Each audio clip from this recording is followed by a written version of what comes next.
about like Kyle Shanahan publicly criticizing Steve Wilks, Bosa making maybe not like super pointed comments, but comments that, if deciphered, talking about the scheme being the reason, or one of the main reasons he felt like a lack of his sack production and ability to get home.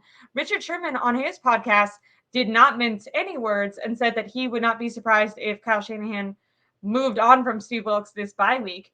Do you think that that's more shock value because he's in the podcast game? Or, I mean, because we've always, as fans, kind of considered Richard Sherman maybe a bit of an insider, a bit of a maybe homer. He's always really talked highly of the 49ers and of the 49ers defense specifically, and of the coaches on the staff and the players on the staff.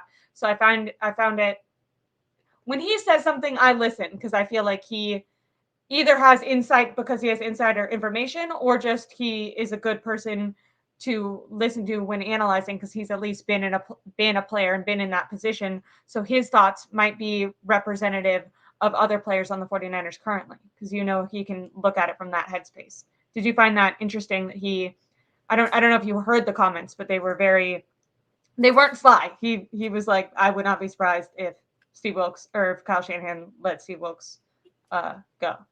I saw another comment from him saying how, it's too much man coverage on first and second down. Mm-hmm. And then also, a lot of issues with the pass rush, with the way he's utilizing the pass rush.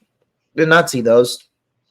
Now, like I said earlier, I think that I would be surprised if they let go of Wilks, just because I don't know if it puts whoever's next in line in a good situation. Yeah. I think that you could do a couple of things. Maybe have Shanahan be more involved in the play calling situation. Have him be there, have him help with adjustments on the sideline. When you hear about the Wilks coming to the sideline debate, I don't think it's for the players. I think that talk's overblown, but I think it might be more so for Shanahan's sake, and that he can now help adjust on the fly, and you can have those conversations on the sideline, whereas you might not be able to have them as efficiently in the booth.